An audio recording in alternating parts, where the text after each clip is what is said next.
I'm very happy to be here with you to open a new week. And our topic today is calculations with a question mark. Can we really calculate or predict what is happening? Just to give us a little example of the happenings of the last few days. In the last day of the summers, I guess it was around August, we completed the book, The Poetry of the Well. And I continue writing. And Andre offered me to open a new template and maybe this time to make it a bilingual book, meaning Hebrew and English. So Andre set for me a template also in English with a footnote because there's a need to explain also the terms. And one day I was sitting and translating one of the songs into English, and it took me 3 days. It is more than usual to translate a song. And I was wondering, why does it take me so long? What is really happening in this particular song or poem? I didn't know, but after 72 hours or so, it was completed, and I continued. Weeks passed.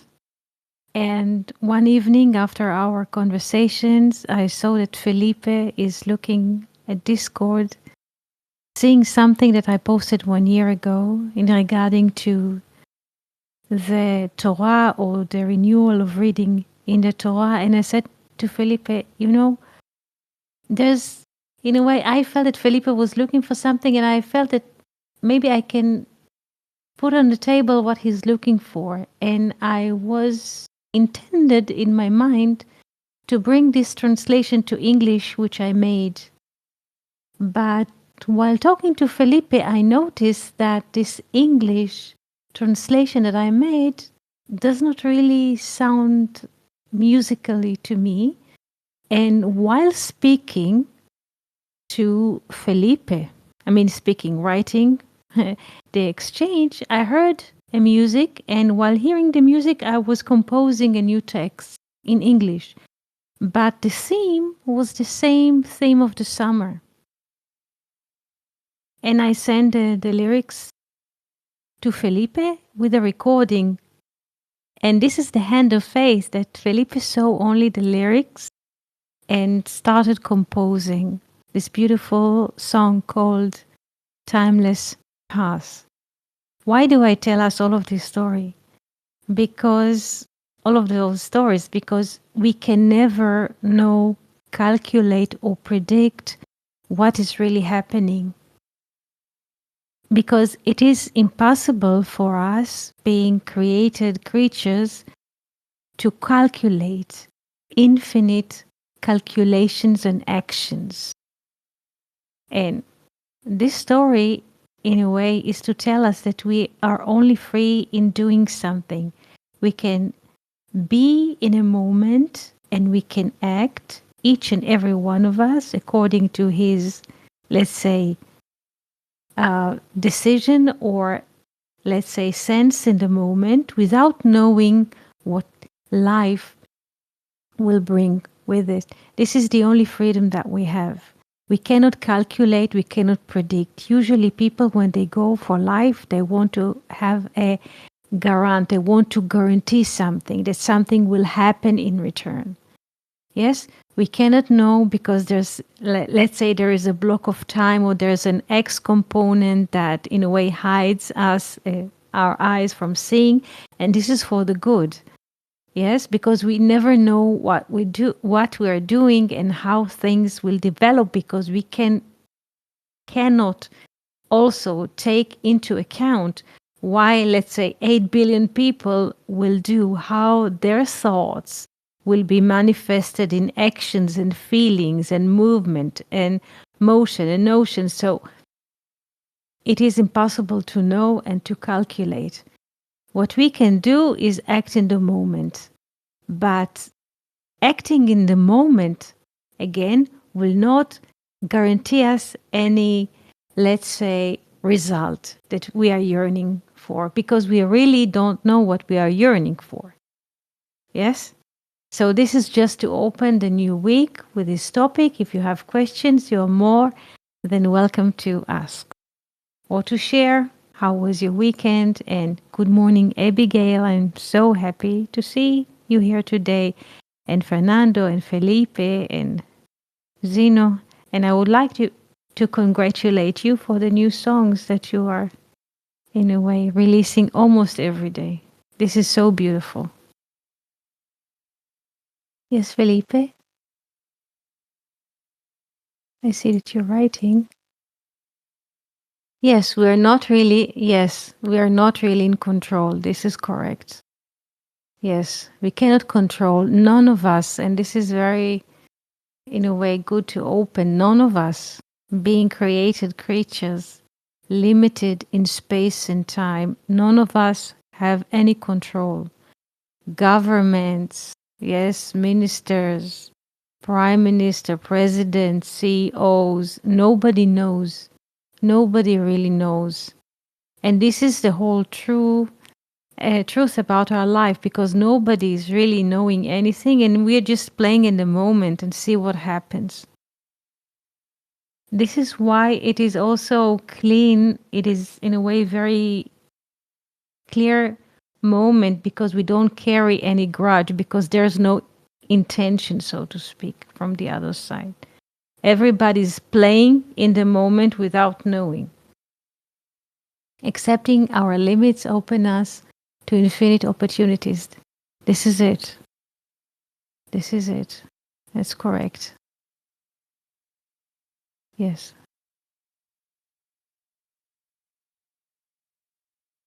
Thank God for not granting us with the control. Yes, that's correct. I remember a session you spoke about the little prince. Yes, a Countman story. He was so busy. Yes. Yes, there was a man that he was visiting, and the man was counting stars. He was so busy he could not turn his glance at the little prince. Yes, people are so busy, because when people are calculating, or when we are calculating, the frontal mind, the Egyptian mind, is occupied, and we are just occupied with bodies of numbers. And in a way, the whole sphere around us is blocked. We're just occupied with one object or with one theme, and the rest is cancelled. And this is so pity, because we're losing a lot of vitality when we are focusing only on one thing, or my way, or how people see life, or how they plan their day. Some people's, they wake up in the morning, they have a calendar or a diary or a schedule, sessions, and they know in advance what will they do in the next hour. This is kind of a jail, according to my concept, because it's when a person goes out to the day already knowing what he's going to do in every moment, he's already dead. It's like a dead fish, in a way. There's no vitality in it. Yes, on this says the Bible, והדגה אשר ביאור מתה. And the fishes in the Nile River or in the river are already dead. Yes? Yes, daga is not just fish. Yes, we are constantly making reality in our... Yes, that's correct. That's correct, Zino.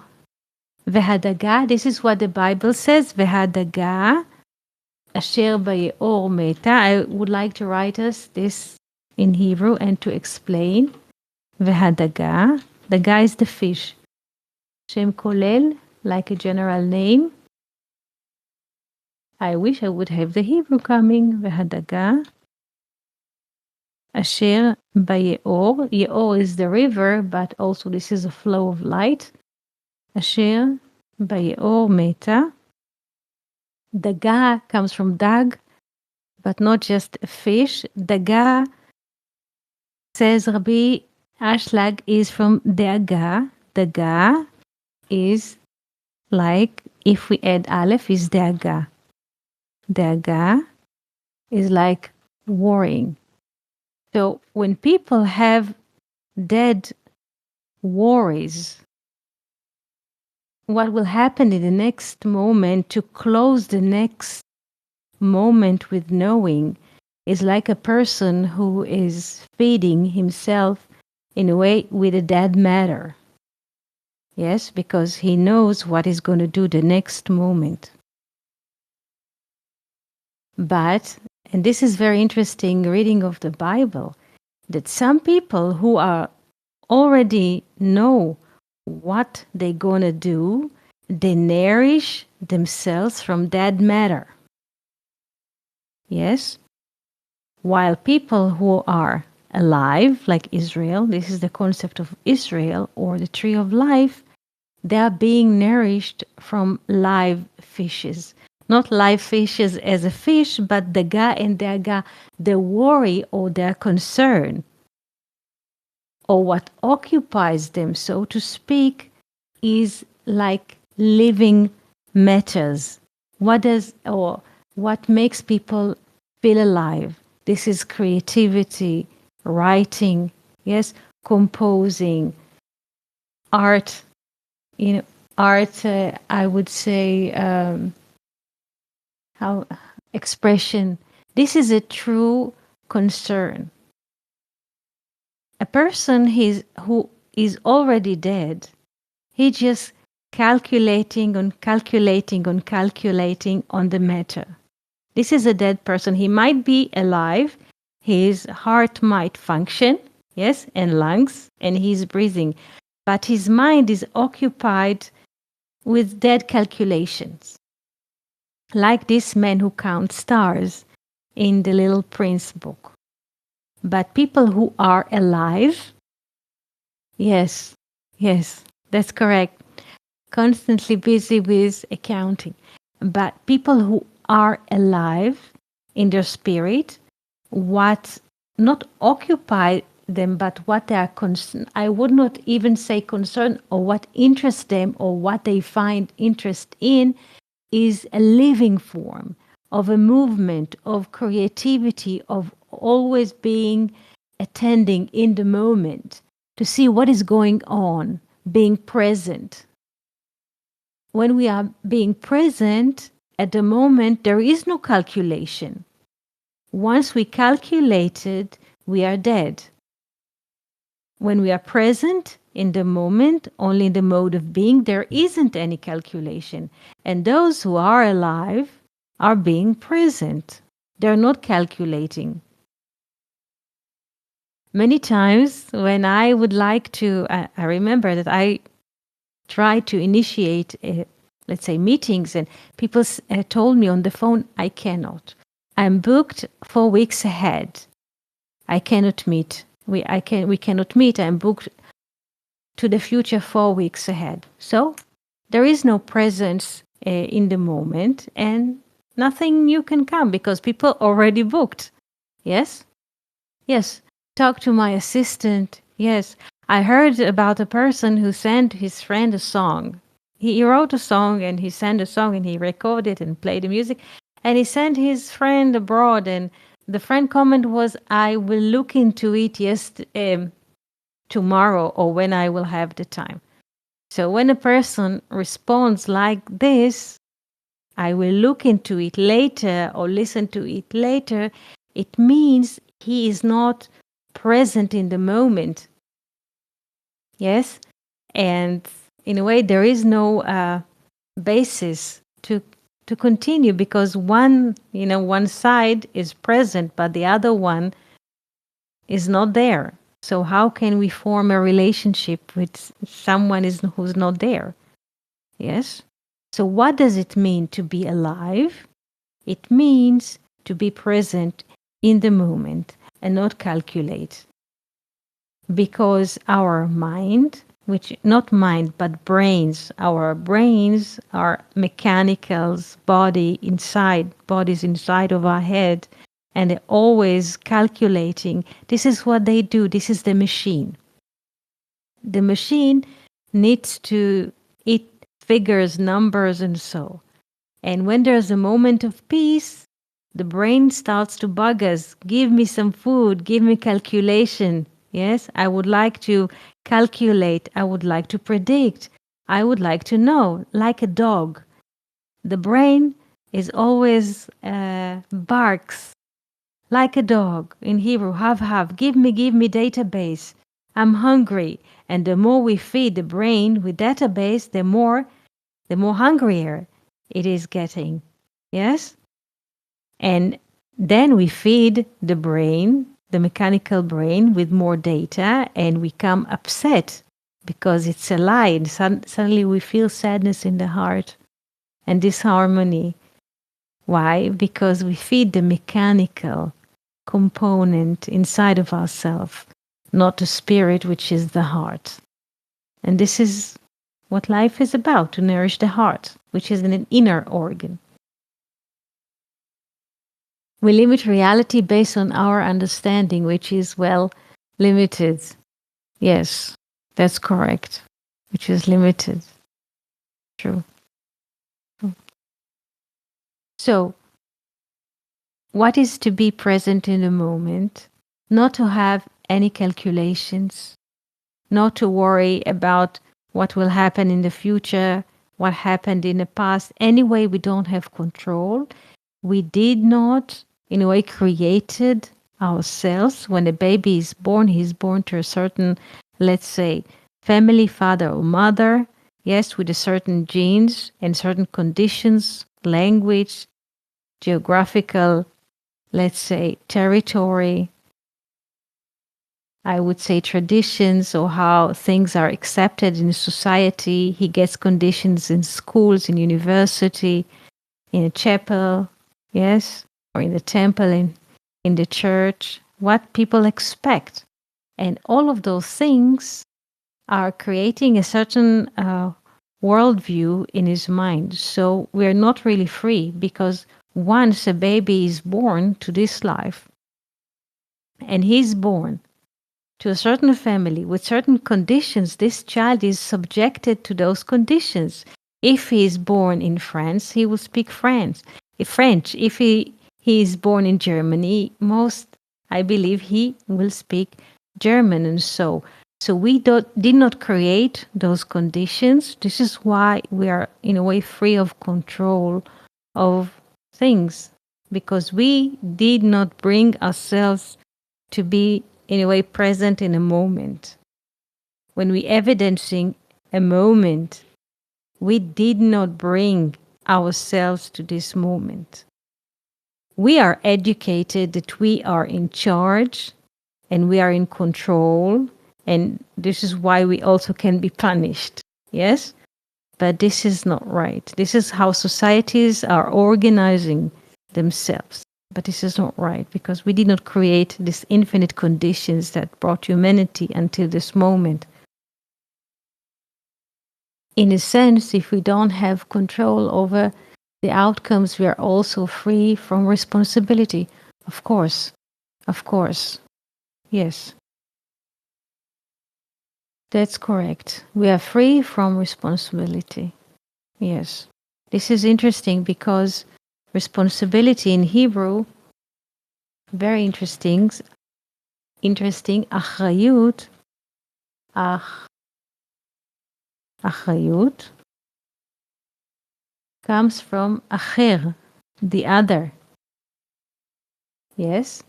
In a way, there is no other, because there's only one. So how can we be responsible for the other? Because all of us are educated to take care of the other, so to speak. Yes? Like there.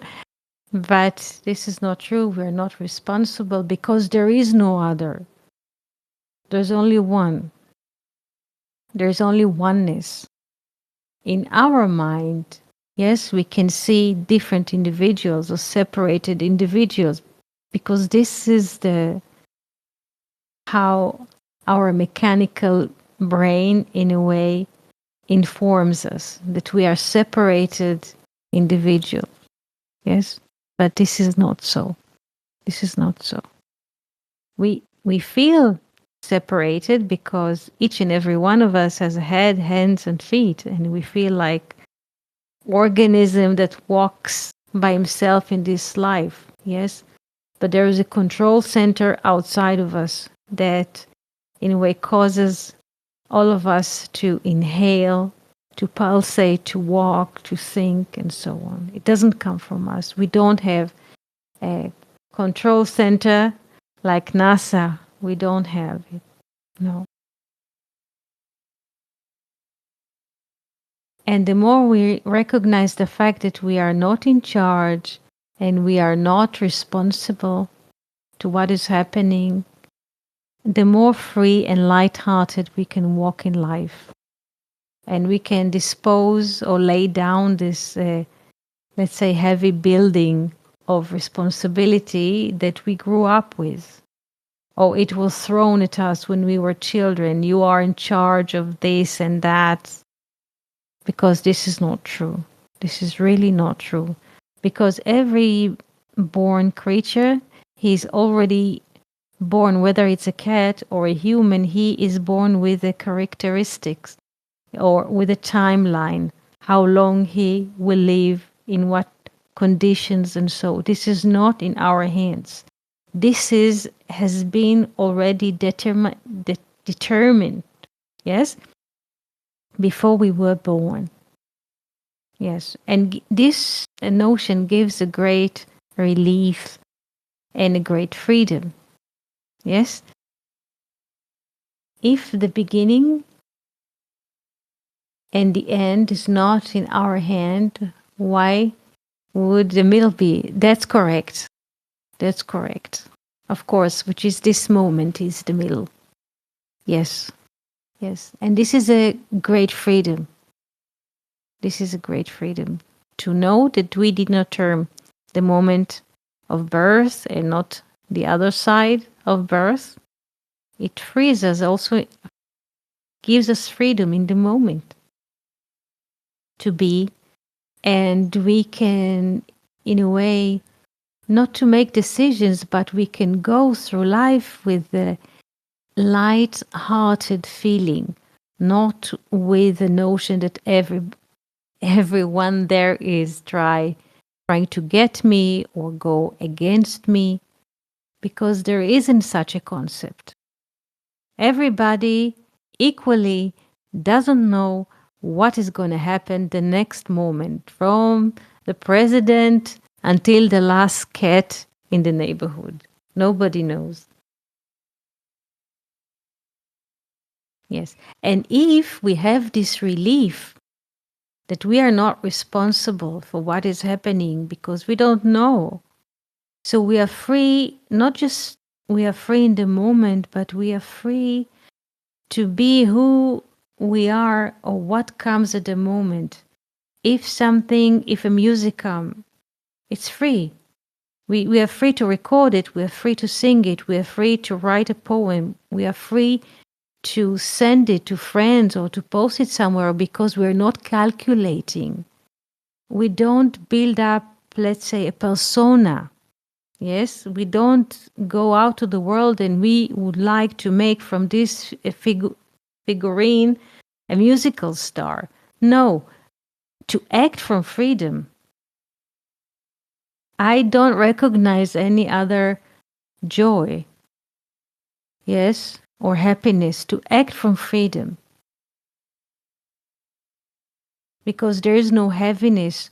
What terms are being here is not the family that we were, or the conditions that we were brought up into, and not what will happen tomorrow. There's a divine thought that brought us here and maintain us here at this moment. At this moment. And this is a great sense of freedom. Yes, Abigail? So, what is the meaning of God saying men should have dominion over the things He created? Yes? Maybe just to live with them. To live with Him. to live today. I noticed I was walking in a new boulevard that they, how to say, renovated. It was a street that was there for decades, but 2 years ago, the municipality, let's say, rebuilt the street and planted new trees and plants. And suddenly the street felt so different. Suddenly there was a sense of a forest in the street because gardeners, yes, planted new trees and plants, and all of them were blooming. So to to have a dominion, it means to relate to nature, to the planet, yes, as our home,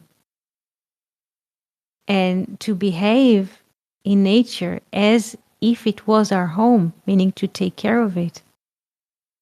Yes, yes, thank you, Zeno. Yes, yes, it's just to take care, to take care. I saw, I mean, a few days ago, people were posting a picture of, how do you say, a turtle, sea turtle. They found her on the shore.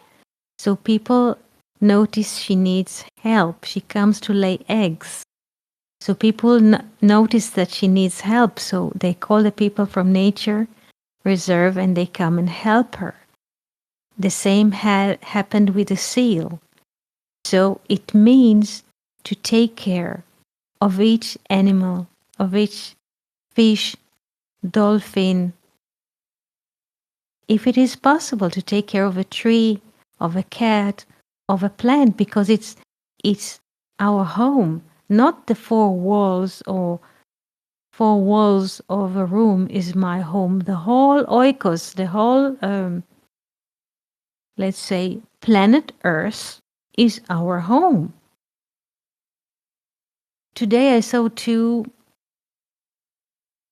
elderly ladies with two wagons, yeah, supermarket wagons, or I don't know how to call it in English. When people go to the supermarket, they have their wagons and they can put many things inside, and they were feeding the street cats.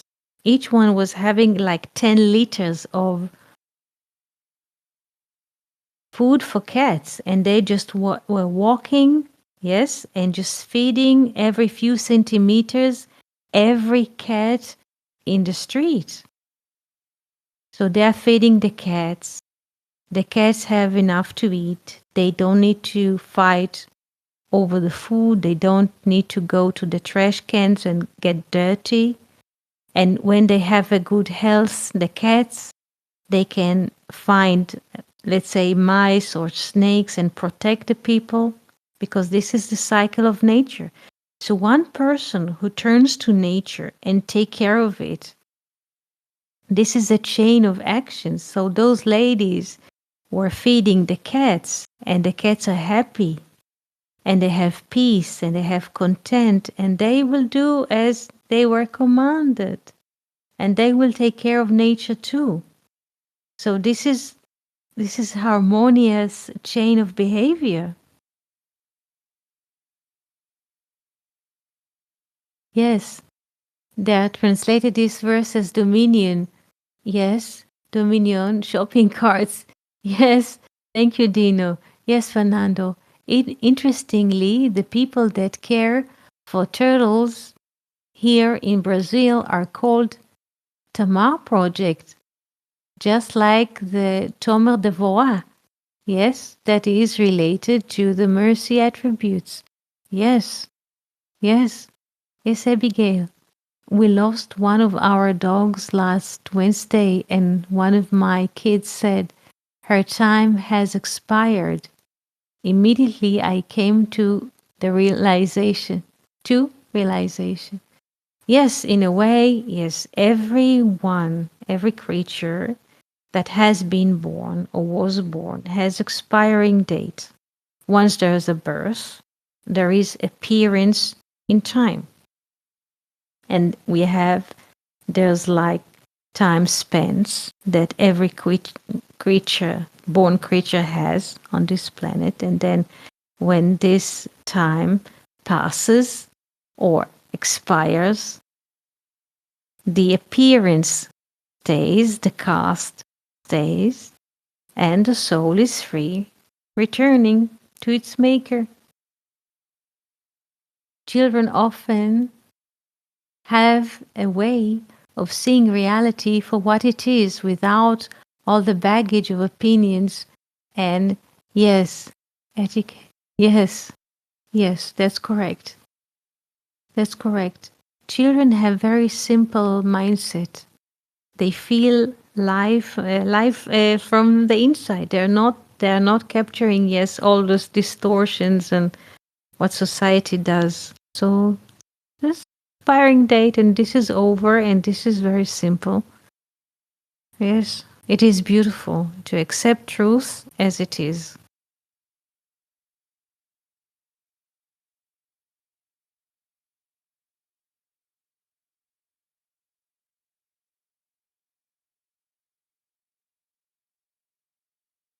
And this is beautiful because also Genesis 2 speaks about taking care of nature when Adam says, this time, yes, this is a bone of my bone, yes, and a flesh of my flesh. Because if, and this is not just a relation between husband and wife, and when we recognize that each flower, each planet, each is seal or a dolphin is part of me or part of us, we shall take care of it. Yes, we shall take care of it and not neglect it.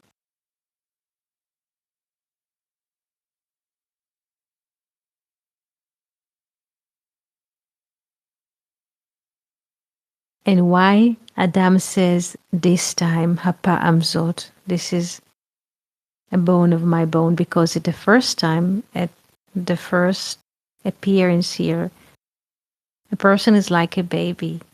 He is the center of life and he sucks everything, and the universe is supposed to support him only. But when we grow up, we understand we also a part of a bigger plan. Yes?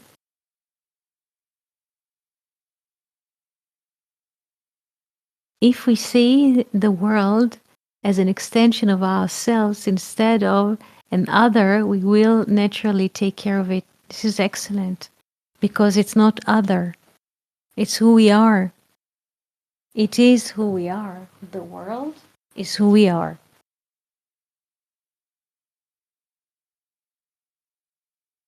A water, 1 second, just a bit of water.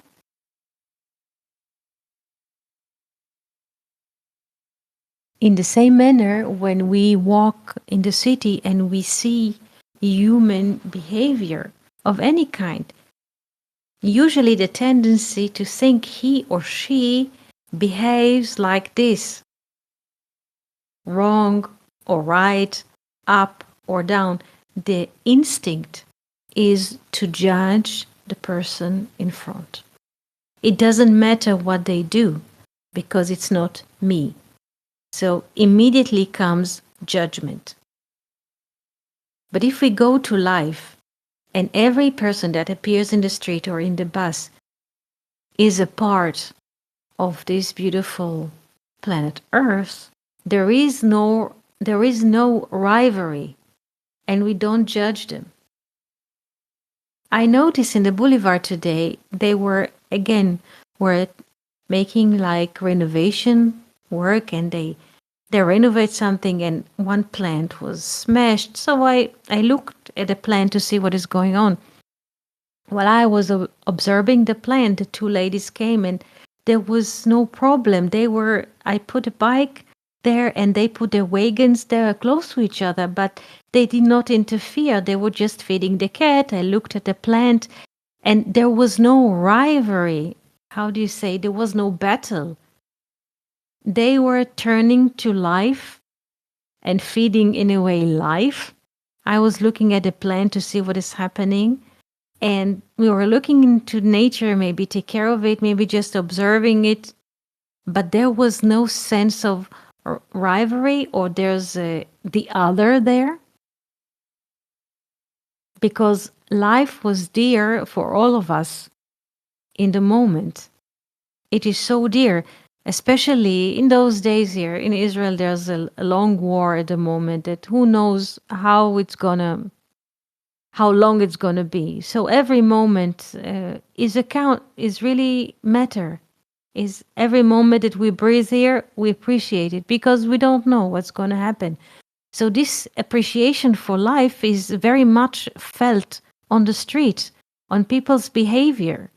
They appreciate life in the little actions of the day, in the little attitude of the day. And when people are going to life with this recognition that we take care of life or we appreciate our life and we also take care of other cats or other humans or plants or trees, and there is no sense of animosity. And this is in a way I would say the foundation of the Western society, because the Western society is being nourished from the idea of the Bible, of the idea of being. Being is also maintaining life.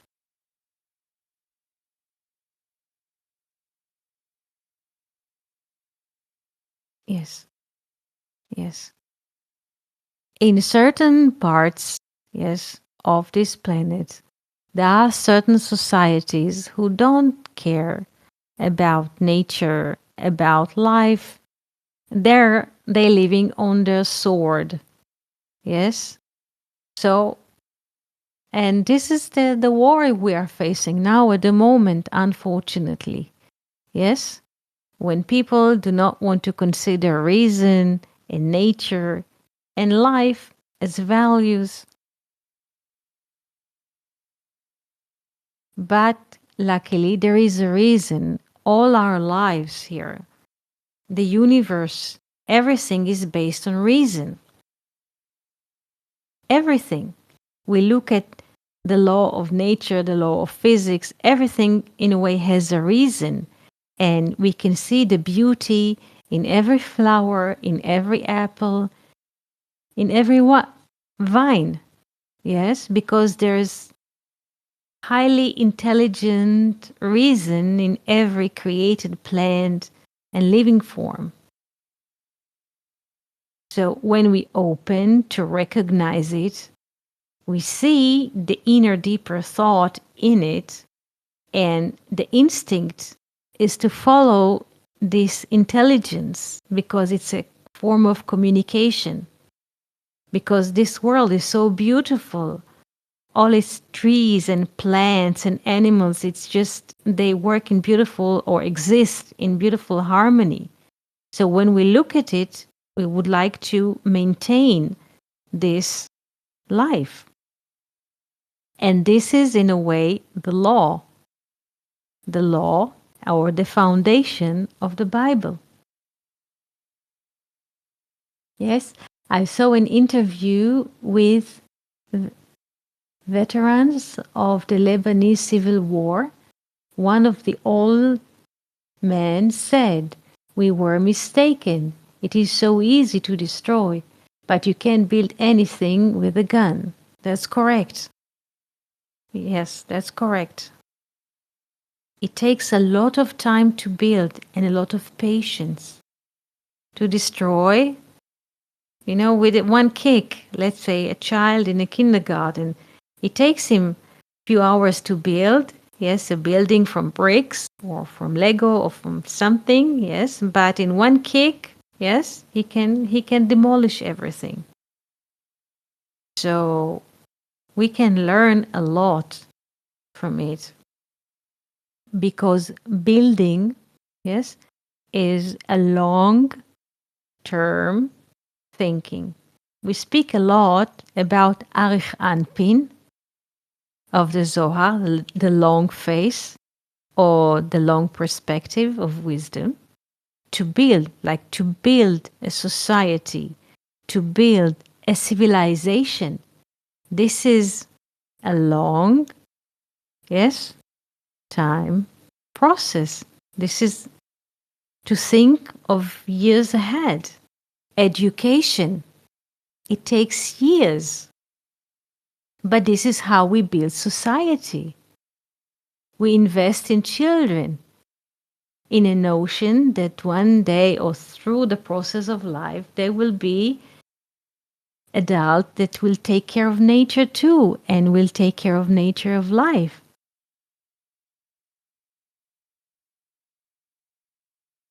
Yes, that's correct. Building means showing up moment after moment. That's correct. Being present. Building, it means being present. Yes. Yes, Felipe, like the long beard and the attribute of mercy, it takes a long time to grow. That's correct. That's correct. It is sometimes that we might feel in the moment that we're not patient enough. It might, and we just let go through us. But when we return again to the middle, we see it's a long process, moment by moment, day by day. Yes, it is. And there is a lot of experiment that had been done with children who can delay. Yes, you can promise a child a candy, but you tell him that if you will do this and that, yes, in this time you will, and we can train ourselves and children as well to think in long terms. Also, there are never any guarantees, yes, of success. So, in a way, building is the ultimate, yes, expression of faith. Yes. Yes. This is also building. We say in Hebrew, bnia. 1 second, I make the light on here. This is coming from Ben Ya, the son of, yes, bnia. This is building, bnia, composed of Ben. Ben is the son of Ya, wisdom and understanding. This is what you were saying in Hebrew. Yes.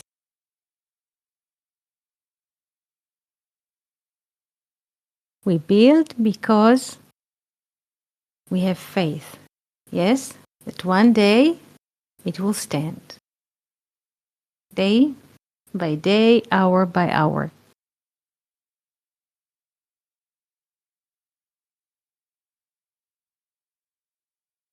Also, another perspective.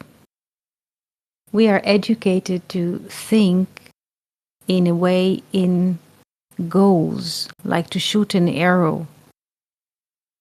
But sometimes, maybe most of the times, is just to live from moment to moment. We have a notion where we would like to be. Yes, we have to go to the city to bring something. If we have to do, let's say, a certain action. But most of our lives, this is not needed. We need more the being, to be present in the moment. Yes? The construction of the temple of our, yes, that's correct. Yes. Because the temple is in the mode of being. If we are not being in the moment, we're just hunting targets, it means we are not present. And if we are not present, there's in a way, hollowness, and everything can penetrate.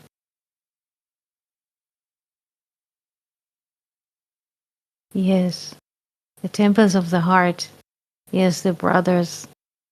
Beautiful. Thank you, Zina, for that. Thank you for support. Yes, it's a beautiful story about two brothers and the relations between them. Do you have any questions that you would like to ask at the moment or to say? Is there something on your mind?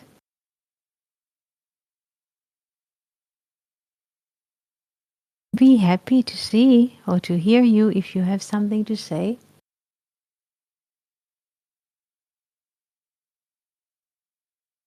So, what did we learn today? To be present in the moment, not to expect anything from anyone, and not to demand any guarantees. This is, in a way, the triangle of freedom. And when we are free, we live in infinite dimension. This is very simple. So, with this beautiful summary, I would like to thank each and every one of you of coming today and being with us in this space. So, have a beautiful week, and on Thursday, we shall light the first candle of Hanukkah. So, Chag Sameach and happy Festival of Lights wherever you are, and good infinite life. תודה, אין שלא.